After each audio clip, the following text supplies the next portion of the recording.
आज का वीडियो बिहार का करंट अफेयर्स 70वीं और 71वीं बीपीएससी पीटी मेंस और इंटरव्यू ये तीनों के लिए इम्पॉर्टेंट है। और आज 24 अक्टूबर से लेकर के 4 नवंबर तक के न्यूज़पेपर का कलेक्शन लेकर के आया हूँ, जो कि बहुत ही इम्पॉर्टेंट सेशन होने वाला है। ये पार्ट 1 है, जो कि आखिर तक सुनिएगा। साथ ही साथ लाइक, शेयर, कमेंट और सब्सक्राइब करना ना भूलें, और जो नए हैं वो बेल आइकन ज़रूर दबा दें ताकि आपको नोटिफिकेशन मिलता रहे।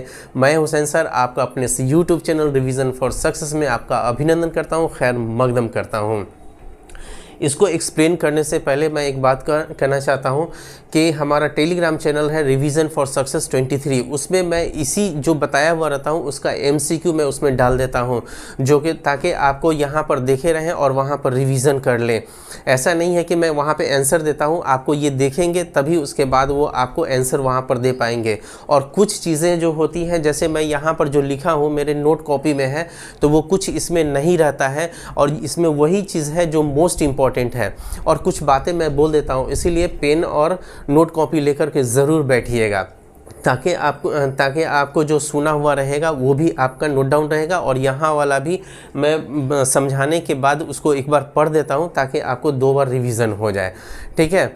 और साथ ही साथ मैं ये भी कहना चाहूँगा कि मैं अपने टेलीग्राम चैनल पे न्यूज़पेपर का कुछ आर्टिकल भी डालता हूँ, ताकि आप लोग उसको ये अपने शब्दों में, मेंस के पॉइंट ऑफ व्यू से वो रहता है, तो आप अपने शब्दों में 150 शब्दों में उसको लिखने का प्रैक्टिस करेंगे तो आपको करने की कौशलता आएगी।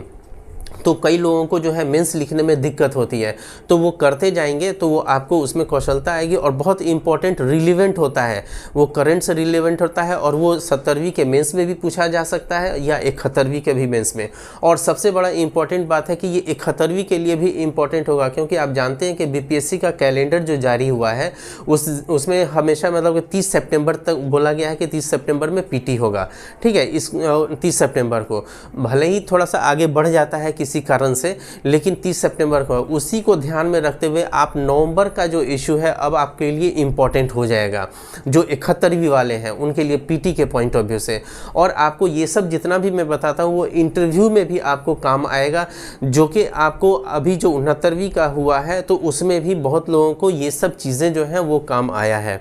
चलिए अब हम लोग टॉपिक के ऊपर आते हैं। पहला जो टॉपिक है मंडई बियर परियोजना, ठीक है। मंडई बियर परियोजना ये आखिर चर्चा में क्यों था?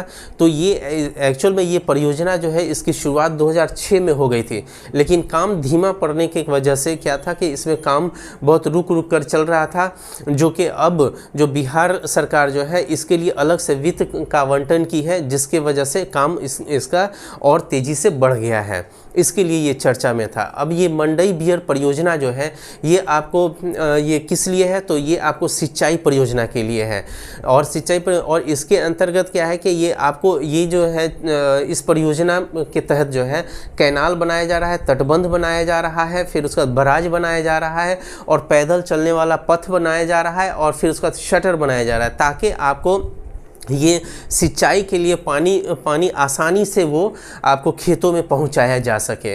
अभी बराज जो है बराज लगभग वो उसका काम पूरा हो चुका है, और कैनाल और ये तटबंध वगैरह काम चल रहा है। और इससे लाभ किस ज़िला को होगा? तो ये मंडई बियर परियोजना जो है इससे लाभ जो होगा वो आपको पटना, ये जहानाबाद को तो होगा। ये एक्चुअल में मंडई बियर परियोजना जो है ये जहानाबाद के मंडई गांव में है, ये ध्यान में रखिएगा। ये मंडई बियर परियोजना कहाँ है? तो जहानाबाद के मंडई गाँव में है ये परियोजना, और ये फाल्गु नदी में बनाया जा रहा है ये परियोजना। उसी नदी के तहत जो है आपको जो कैनाल या बराज जो निकाला जा रहा है, तटबंध बनाया जा रहा है, इसी के अंतर्गत, फाल्गु नदी के अंतर्गत। तो इससे फ़ायदा किसको होगा, किस ज़िला को होगा? तो जहानाबाद को तो होगा ही, और पटना और नालंदा को भी होगा। वहाँ के खेतों की सिंचाई सिंचित किया जाएगा इसी आपको मंडई बियर परियोजना के तहत। तो ये बहुत ही इम्पॉर्टेंट है, ये आपको मेंस के पॉइंट ऑफ व्यू से भी इम्पॉर्टेंट है और पीटी के पॉइंट ऑफ व्यू से इम्पॉर्टेंट है। देखिए जो इसमें जो पीटी के पॉइंट ऑफ व्यू से एमसीक्यू तो आपको टेलीग्राम चैनल में मिल जाएगा, लेकिन ये मेंस के पॉइंट ऑफ व्यू से भी इम्पॉर्टेंट है। जैसे आपको कृषि के सिंचाई के लिए या कृषि के लिए कुछ भी बिहार राज्य कर रही है, उसके अंतर्गत ये सिंचाई परियोजना को आप उसमें कोट कर सकते सकते हैं, तो इसके लिए ये इम्पॉर्टेंट हो जाता है। चलिए अब हम लोग आते हैं, इसको पहले पढ़ लेते हैं, ठीक है। मैं कोशिश यही करता हूँ कि बताने के बाद उसको पढ़ दूँ ताकि आपको दोबारा रिवीजन हो जाए, ठीक है। तो मंडई बियर परियोजना ये सिंचाई परियोजना है, जो कि मैं बताया हुआ था। मंडई गांव मोदनगंज प्रखंड में है ये, ठीक है, मोदनगंज प्रखंड में है, जो जहानाबाद में है, ठीक है। ये याद रखिएगा कि ये मंडई बियर परियोजना कहाँ है, तो जहानाबाद ज़िले में है, ठीक है। जहानाबाद ज़िले में ये मंडई गांव है, वहीं पे ही ये आपको मंडई बियर परियोजना जो बन रहा है वो उसी के ही बगल में जो है आपको फाल्गु नदी के में ही निर्माण हो रहा है ये, ठीक है। तो फाल्गु नदी में निर्माणाधीन परियोजना है ये, याद रखिएगा। इस परियोजना में बराज कैनाल, तटबंध ETC हमने लिखा है, जो कि आपको तटबंध है, फिर उसके बाद ये पैदल पथ बन रहा है, शटर बन रहा है, इसी के तहत ये आप बन रहा है, ठीक है। इस परियोजना से लाभ किसको मिलेगा, तो जहानाबाद के साथ साथ पटना और नालंदा को खेतों की सिंचित किया जाएगा, ठीक है, के खेतों को सिंचित किया जाएगा, ठीक है। किसको, तो जहानाबाद के साथ साथ पटना और नालंदा के खेतों को सिंचित किया जाएगा, ठीक है। तो ये पूरा का पूरा बहुत मोस्ट इम्पॉर्टेंट है, और अच्छा लगे तो लाइक ज़रूर कीजिएगा, ठीक है। पॉइंट है राष्ट्रमंडल संसदीय सम्मेलन, ठीक है। राष्ट्रमंडल संसदीय सम्मेलन ये कहाँ हो रहा है, तो ये सिडनी में हो रहा है। सिडनी कहाँ है, तो ऑस्ट्रेलिया में हो रहा है। ये चर्चा में क्यों है, इसलिए चर्चा में है क्योंकि यहाँ जो भारतीय प्रतिनिधि मंडल जो गए हुए हैं उनमें बिहार से जो प्रतिनिधि कर रहे हैं वो आपको हमारे विधानसभा अध्यक्ष नंद किशोर कर रहे हैं। और यहाँ जाने के बाद जैसे ही ये अटेंड हो जाएगा, 5 दिन का यहाँ पर उनका ये सम्मेलन है, उसके बाद वो इटली जाएंगे, फिर इटली फ्रांस जाएंगे और यूके जाएंगे। वहाँ पर जो है आपको संसद वगैरह का वहाँ अध्ययन किया जाएगा, तो उसके लिए वो जाएंगे। चलिए अब आते हैं, इसको पढ़ लेते हैं। राष्ट्रमंडल संसदीय सम्मेलन सिडनी में, सिडनी कहाँ है, तो ऑस्ट्रेलिया में है, ठीक है। भारतीय प्रतिनिधि मंडल में बिहार का प्रतिनिधि विधानसभा अध्यक्ष नंद किशोर यादव करेंगे, ठीक है। कौन करेंगे, तो नंद किशोर यादव विधानसभा अध्यक्ष वो करेंगे, इसको ध्यान में रखिएगा। अगला पॉइंट है कि 97.5% स्कूलों में छात्राओं के लिए शौचालय। आखिर ये चर्चा में क्यों है, तो चर्चा में होने का कारण ये है कि आपको जो शौचालय है, सरकारी जो स्कूलें हैं वहाँ पर जो शौचालय है, शौचालय के लिए जो है हमारा शीर्ष अदालत जो है यानी कि सुप्रीम कोर्ट, उसने आदेश मतलब निर्देश जारी किया हुआ था केंद्र सरकार को।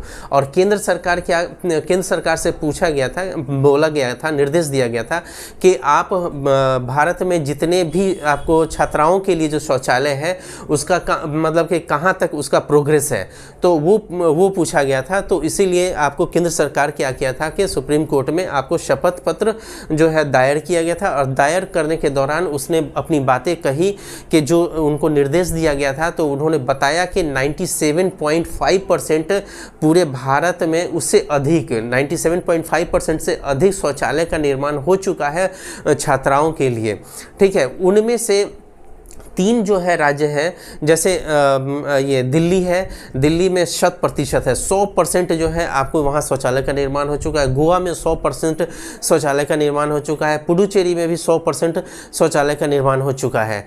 इसमें अब आप सोचेंगे कि भाई ये तो केंद्र सरकार की बातें कर रहे हैं, तो यहाँ पर बिहार सरकार का भी आंकड़ा जो है केंद्र सरकार ने आपको वहाँ पे प्रस्तुत किया था। तो उसमें जो है 98.5% जो है 98.5% शौचालय का निर्माण बिहार सरकार जो है वो कर चुकी है सरकारी स्कूलों में छात्राओं के लिए, ठीक है। आइए इसको अब पढ़ देते हैं। 97.5% स्कूलों में छात्राओं के लिए शौचालय, बिहार के सरकारी स्कूलों में छात्राओं के लिए 98.5% शौचालय सुविधा है। तो आप इसको ध्यान में रखिएगा कि बिहार सरकार जो है, चाहे शिक्षा के क्षेत्र में सुधार में, ये पॉइंट मेंस के पॉइंट ऑफ व्यू से वहाँ पे चला जाएगा, पीटी के पॉइंट ऑफ व्यू से भी एग्ज़ाम में पूछा जाएगा, आंकड़ा के साथ पूछा जाएगा, तो आप उसको जवाब दे सकते हैं। मेंस में भी ये आपको ये रहेगा, ठीक है। मेंस में भी आप कोट कर सकते हैं, ठीक है, कि शिक्षा में सुधार के लिए बिहार सरकार क्या कर रही है, तो उसमें आप इसको कोट कर सकते हैं। चलिए अगला है पर्यटन विभाग। देखिए पर्यटन विभाग जो है मेंस के पॉइंट ऑफ व्यू से तो इम्पोर्टेंट रहता ही रहता है, और निबंध में भी जो आपको निबंध जो जोड़ा गया है आपको मेंस में, आपको उसमें उसमें पर्यटन से संबंधित निबंध भी लिखने के लिए आएगा और आता भी है, जैसे यूपीएससी में जैसे आता है तो यहाँ पर भी आपको आएगा। तो पर्यटन विभाग जो है एक पहल की है, एक प्रतियोगिता लाया है कि मेरा गांव मेरा प्रखंड मेरा गौरव। इसके तहत क्या होगा कि आपको जैसे आप ही मान लीजिए कि आपका जो प्रखंड है उस प्रखंड में देखिएगा कि हाँ उसमें देखना है कि हाँ कि क्या ऐसा वहाँ पे कुछ ऐसा स्थल है या ऐसा कुछ स्मारक बना हुआ है जिससे कि वो आपको उसका आप फ़ोटो खींच करके उसका वीडियो बनाना होगा, उसको फ़ोटो खींचना होगा 3 फ़ोटो और उसका वीडियो बनाना होगा 100 MB के नीचे ही बनाना होगा 3 सेकेंड का, और वो आपको वो सबमिट करना होगा। आपको वो एक पोर्टल के ज़रिए जो है बिहार सरकार जो है इसका जो एड्रेस दी हुई है उसमें लॉगिन करना होगा और आपको अगर आप जीतते हैं, फर्स्ट प्राइज़ जीतते हैं तो 50,000 रुपये मिलेगा। इससे क्या है बिहार सरकार का, इससे फ़ायदा क्या है?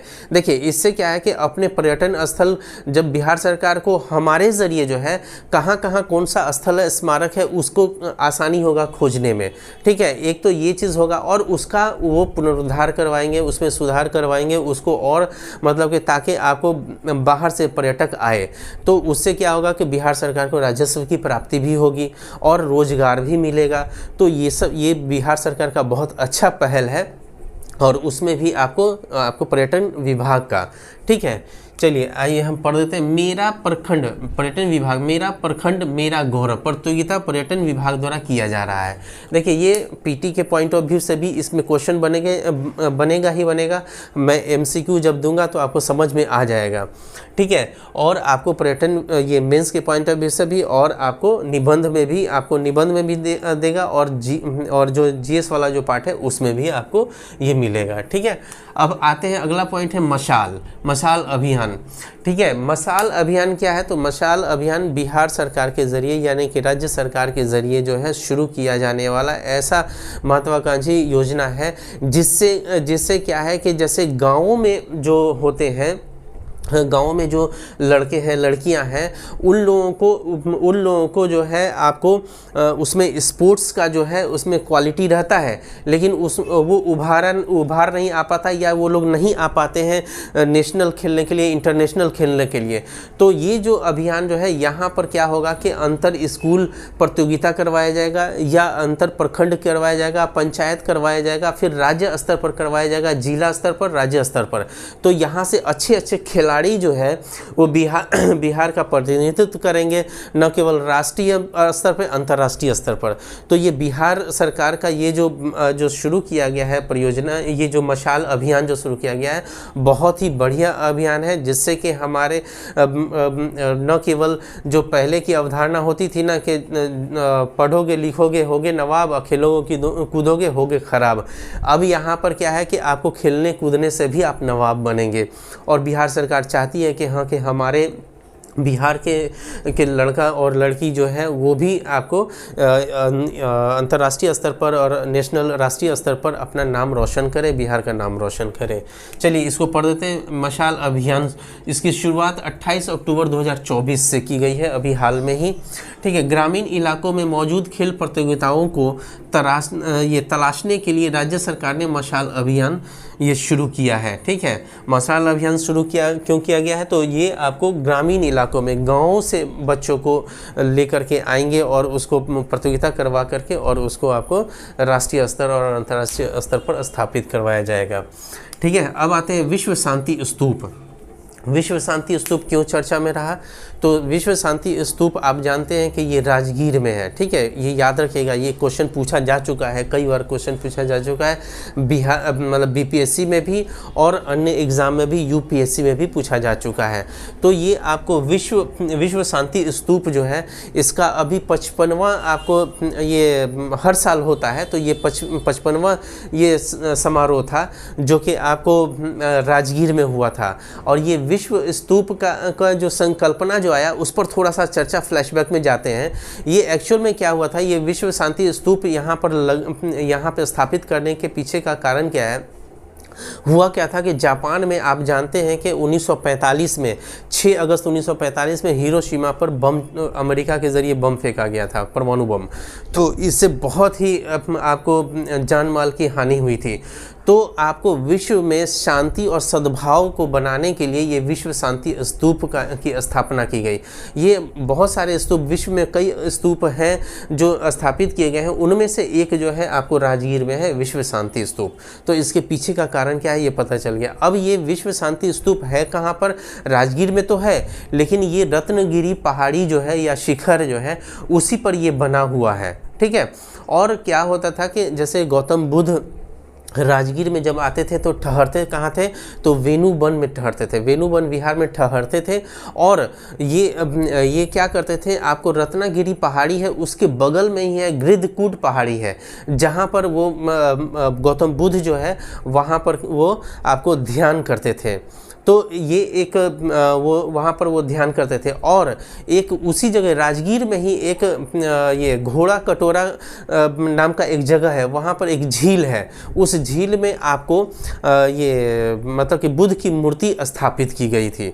तो ये भी याद रखिएगा कि घोड़ा कटोरा झील पूछ दे, घोड़ा कटोरा झील भी पूछा जाता है, या घोड़ा कटोरा झील में आपको बुद्ध की मूर्ति स्थापित की गई है, उस पर भी क्वेश्चन बन सकता है। तो याद रखिएगा। चलिए हम लोग इसको पढ़ लेते हैं। विश्व शांति स्तूप राजगीर में 25 अक्टूबर को उद्घाटन हुआ और 55वां स्थापना समारोह था, ठीक है, वार्षिकोत्सव, मतलब कि हर साल मनाया जाता है ये। और ये शांति स्तूप रत्नगिरी शिखर पर स्थापित है। गृद्धकूट पर्वत पर बुद्ध ध्यान करते थे, जो मैंने बोला आपको। और वेणु वन में भगवान बुद्ध रहते थे, ठीक है, वेणु वन में आपको भगवान बुद्ध रहते थे। इस पर क्वेश्चन पूछा जा चुका है बीपीएससी में भी और यूपीएससी में भी कि वेणु वन विहार जो है वो कहाँ है? तो वो आपको राजगीर में है, ठीक है, हो गया। और यहाँ पे घोड़ा कटोरा में झील के बीच 50 फीट ऊंची प्रतिमा है, ठीक है, 50 फीट ऊंची प्रतिमा स्थापित की है। कहाँ? तो घोड़ा कटोरा में। घोड़ा कटोरा का है राजगीर में ही है, एक जगह है घोड़ा कटोरा जो कि आपको झील है, ठीक है, उसी में एक झील है जो उसके बीच में आपको बुद्ध की प्रतिमा स्थापित की गई है। पंचायत सरकार भवन, देखिए पंचायत सरकार भवन, ये पंचायत सरकार भवन जो है पहले पंचायत भवन के नाम से जाना जाता था, लेकिन हमारे जो मुख्यमंत्री नीतीश कुमार जी जो हैं उनकी धारणा थी कि जो पंचायती राज संस्थान है उसमें वैसी व्यवस्था हो जो जैसे राज्य सरकार में होती है। मतलब कि जिस तरीके से आपको राज्य सरकार में जो व्यवस्था है वही पंचायती राज संस्थान में भी होना चाहिए। इसीलिए इसका नाम जो है आपको पंचायत सरकार भवन रखा गया, ठीक है। और हमारे बिहार में जो है आपको कितने पंचायत है? तो 8083 पंचायत है। और हम पंचायती राज मंत्री कौन है बिहार के? तो आपको केदार प्रसाद गुप्ता हैं। ये याद रखिएगा क्योंकि ये क्वेश्चन, इसी तरीके का क्वेश्चन पिछले बीपीएससी में पूछा गया हुआ है। वो होगा 66वीं या 67वीं में होगा या 65वीं में होगा। उस समय जब थे तो वो सम्राट चौधरी थे आपको पंचायती राज मंत्री, तो क्वेश्चन पूछा गया था। तो इम्पॉर्टेंट है कौन? तो केदार प्रसाद गुप्ता। चलिए इसको पढ़ देते हैं।